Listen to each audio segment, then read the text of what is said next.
Hər kəsə salam. Mən Əli Əlicanlı.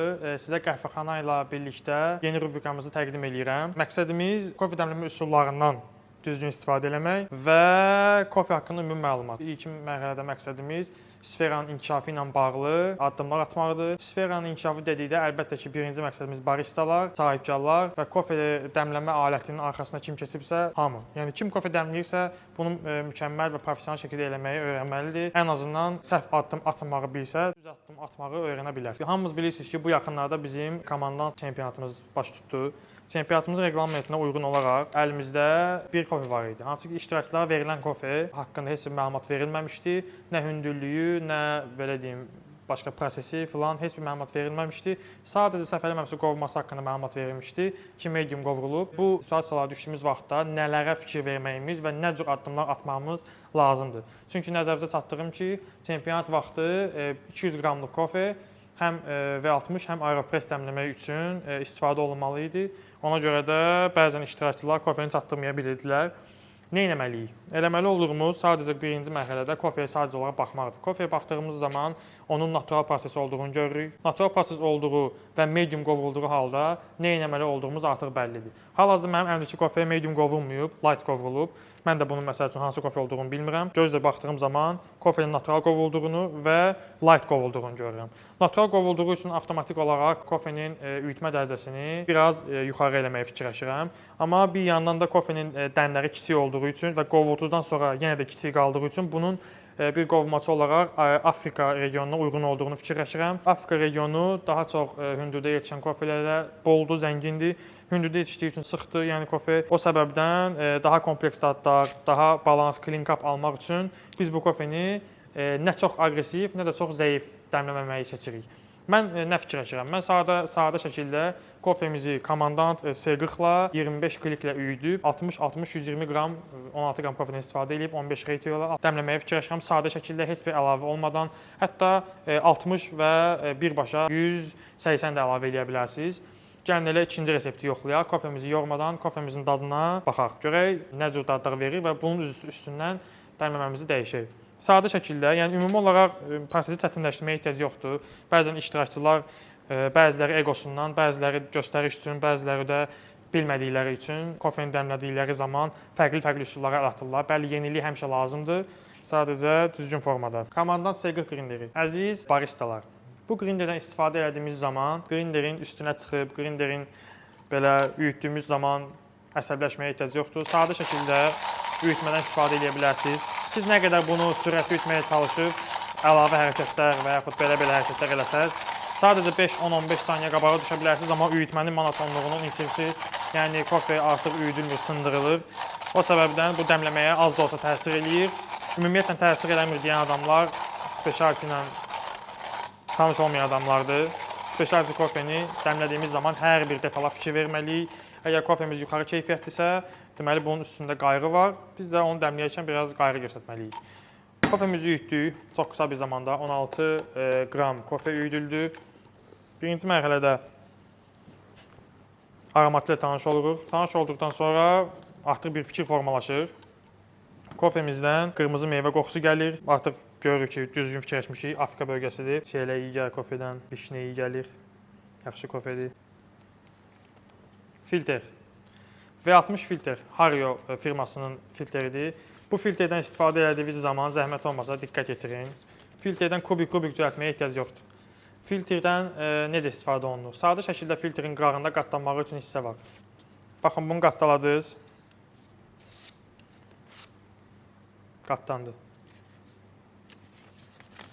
Bir dəfə alt hissəsini qatdaladınız, bitdi. Bunu əzim, büzüm, buradan qatdalayım, oradan qatdalayım, kağızı əyim, buralarını bağlayım. Ehtiyac yoxdur. Belə şeylərə ehtiyac yoxdur. Filtrimizi qoyduqdan sonra sadə şəkildə filtrimizi yaşlayırıq. Filtri qaynaq su ilə yaşladığınızda zəhmət olmasa suya simicli eləməyin. Əlavə eləyin. Dostlar, narahat olmayın. Filtrlər haqqında da ayrıca bir videomuz olacaq. Bu qədər sadə. Bitdikdən sonra kofemizi əlavə eləyirik. Əlavə etdiyimiz kofe, nəzərdə çatdıran bir daha natural kofedir, 16 qramdır. Kofemiz natural olduğu üçün aqressiv dəmləməyə yox deyirik. Sadə şəkildə kofemizi dəmləyirik. 91 dərəcə sudan istifadə edirəm. Birinci blooming vaxtı zigzag üsulu ilə 60 qram su əlavə edirəm. Niyə zigzag üsulu? Kanallaşma yaranmasın. Bir balaca 8 saniyə ərzində bir balaca aqressiv süzdüm. Bu mənim kofemin asitli hissəsini daha çox dəmlənməyinə kömək olacaq və turşuluğun açılmasına gətirib çıxardır. Bu avtomatik olaraq elə bir formada olmalıdır ki, blooming zamanı kanallaşma yaranmasın. Və heç bir əlavə bir şey eləmədən birbaşa üzərinə 180 ml su əlavə edirəm. Suyu əlavə elədiyimiz zaman əsas məqsədimiz kofeni əgər həll eləməkdirsə, suyun hər tərəfə eyni düzgün formatda bölünməyini sağlamalıyıq. Bu zaman bizim kofemizin bed hissəsi, yəni yataq hissəsi dizbalans şəkildə dəmlənməz və yatağın hər tərəfi eyni formada dəmlənər. Yenə deyirəm, natural kofe olduğu üçün kofemizi çox dəmləməkdən qaçırıq. Az dəmləyirik. Bu sadəcə ilkin mərhələdə kofemizin dadı ilə tanış olmaq üçündür. Ümumiyyətlə, kofenin əldə etdiyiniz zaman kofemizi kapinq eləməyi mütləq dərəcədə unutmuruq. Kofeni kapinq elədiyiniz zaman əldə etdiyiniz dadı təkrarlasanız, demək olar ki, balans kapı əldə eləmiş olursunuz. Kapinqin düzgün qaydaları ilə bağlı, kapinq düzgün necə olmalıdır və oradakı məqsəd nədir, niyə görə kapinq üsulu var ümumiyyətlə, bununla bağlı ayrıca videomuz olacaq. Bütün məqsəd sadəcə olaraq kofenin dadını ilkin mərhələdə öyrənmək, ikinci mərhələdə o dadı təkrar şəkildə çıxartmaqdır. Yəni biz kofeni dəmlədiyimiz zaman dadını bəyənməyək, kapı verməyək, fərqli üsullardan istifadə eləyək, nə bilim, qıraqların deşək, su tökək. Bu şeylər sadəcə olaraq əlavələrdir. Bu əlavələr bəzən bizə kömək ola bilər. Böyük bir ehtimalla bizi sadəcə kofemizin yatağını korlamağa gətirib çıxardır. Onun üçün də zəhmət olmasa kofemizi dəmlədiyiniz zaman sadəcə diqqət və sıfır ego ilə dəmləyin. Çünki nə qədər kofeyə egoist yanaşsaz, fərqli dəmliyim, orasını da belə, burasını belə dəmliyim, istifadə eləsəz, lazımsız nöqtələrdə bu sizi gətirib kofemizi yandırmağa və yaxud çiğ qalmağına gətirib çıxardır. Sadə şəkildə kofemizi süzürük.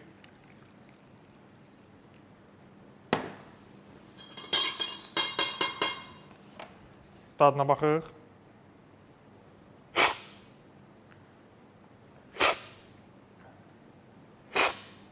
Dəmləməmiz zamanı, dəmləməmiz 2 dəqiqə 15 saniyəyə bitdi.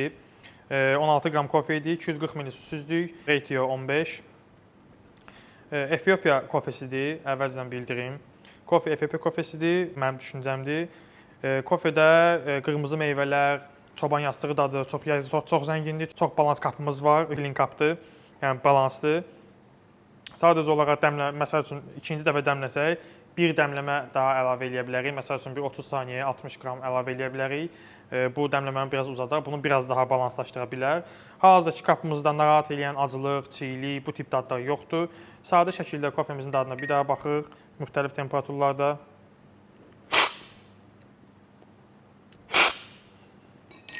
Bu qədər sadə. Yəni kofeni dəmlədiyiniz zaman fərqli üsullara əl atmaq. Əlbəttə, yenə deyirəm, innovativlik həmişə lazımdır, yeniliklərdən xəbərdar olmaq lazımdır, amma onun niyə olduğunu bilmək lazımdır. Bir şeyi elədiyiniz zaman onun nələrə gətirib çıxartdığını bilmirsinizsə və bundan birbaşa istifadə eləməyi seçirsinizsə, bu ancaq sizi ziyana aparıb gətirə bilər. İstisna hallara çıxsaq, yenilik düzgün istifadə olunduğu zaman ancaq yenilikdir. Yəni bir şeyi sadəcə bilmək və yaxud bilməyib istifadə eləmək sizə yaxşı nəticəyə gətirib çıxartmayacaq. Mütləq şəkildə heç vaxt mən bilirəm sözünü istifadə eləməyin, öyrənməyə həmişə açıq olun. Maşallah sferamızda təlimçidən boldur. Bu qədər təlimçimiz varsa, niyə bu təlimçilərin platforması yoxdur? Gəlin bu qədər təlimçidənsə tələbə olmağı seçək, öyrənməyi seçək. Gəlin kofe içək. Kofenin dadından tanış olaq, bu qədər sadə. Gələn videolarımız mütləq çox yaxın zamanda qəhvəxana ilə birlikdə kollaborasiyamız olacaq. Kollaborasiyalarda biz mütləq şəkildə ölkənin kofe sferasının inkişafı ilə bağlı çox kritik nöqtələrə toxunacağıq. Dəstəyinizi gözləyirik. Sağ olun.